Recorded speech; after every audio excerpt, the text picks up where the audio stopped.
Imagine só, enquanto o mundo acompanha a guerra na Ucrânia, um político romeno dispara acusações pesadas contra Zelensky, chamando de semi-ditador, e não para por aí. Ele questiona a própria existência da Ucrânia como nação, sugerindo que o país deveria ser dividido.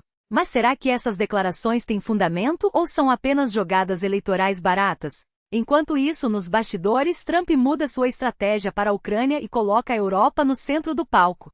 Será que os Estados Unidos vão mesmo lavar as mãos e deixar Kiev à própria sorte? Vamos começar pelo acordo entre Uzbequistão e Quirguistão, que permite a transferência de presos entre os dois países. Segundo a imprensa quirguiz, há cerca de 40 cidadãos do Quirguistão cumprindo pena no Uzbequistão, enquanto 98 uzbeques estão detidos no Quirguistão. Um avanço diplomático sem dúvida, mas que levanta questões sobre como esses países lidam com a justiça e a soberania. Agora voltemos à Ucrânia. Trump não quer que o país entre para a OTAN e tem reduzido a ajuda militar. Mas o que ele propõe? Que a Europa assuma o controle das negociações de paz e das garantias de segurança. Afinal, segundo ele, a guerra é um problema europeu, já que a Rússia está às portas do continente. Mas será que a Europa está preparada para arcar com essa responsabilidade? Um artigo do Washington Post alerta: se Trump abandonar a Ucrânia, as consequências podem ser desastrosas. Sem apoio americano, Kiev poderia cair em meses, transformando-se em um novo Afeganistão, um caos de violência, refugiados e instabilidade.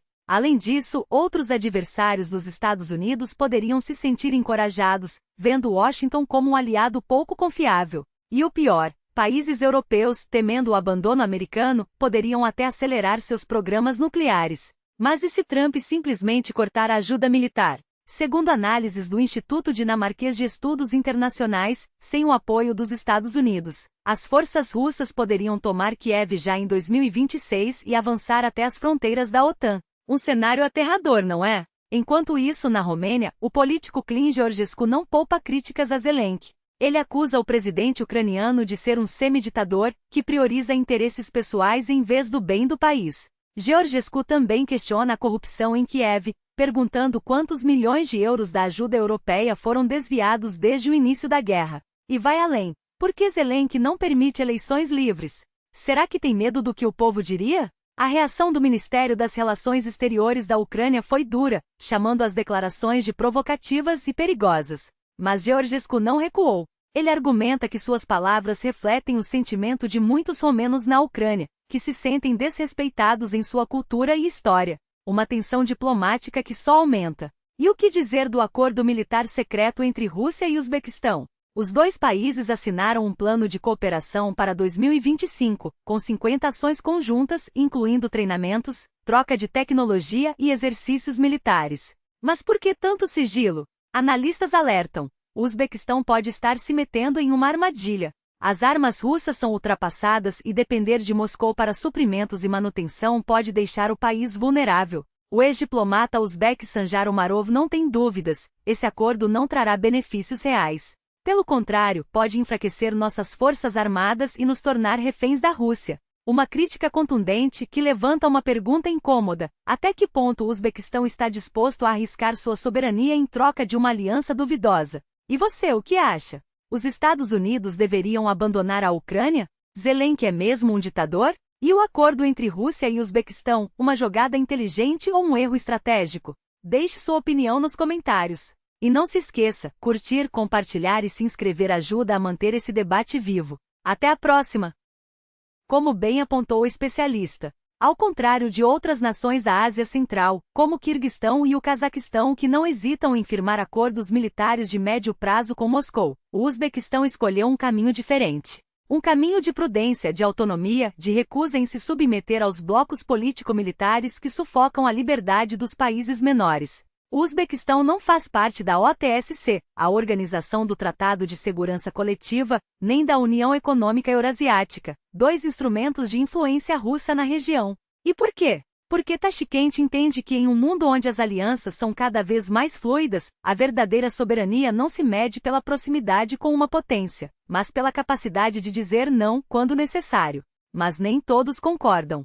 O ex-diplomata Toksanov alerta: aprofundar laços militares com a Rússia, especialmente neste momento, é um risco calculado e perigoso. Entre as ameaças, ele destaca a possibilidade de sanções ocidentais, que poderiam estrangular a economia uzbeque da noite para o dia. Afinal, quem garante que Moscou não arrastará seus aliados para o mesmo abismo em que ela própria se encontra? E você, o que pensa dessa estratégia? O Uzbequistão está certo em manter distância, ou deveria buscar proteção sob a sombra do urso russo? A prudência é sinal de sabedoria ou de fraqueza? Deixe sua opinião, queremos ouvir sua voz. Mas as tensões não param por aí. Enquanto o Uzbequistão navega com cautela, outros líderes da região enfrentam crises de proporções explosivas. O silêncio ensurdecedor da Armênia diante das provocações de Lukashenko é um exemplo claro. Quando o ditador bielorrusso, cuja legitimidade é questionada até mesmo por sua própria população, acusou Nikol Pashinyan de querer destruir a Armênia. Por buscar laços com a União Europeia, a resposta armênia foi fria, calculada e devastadora.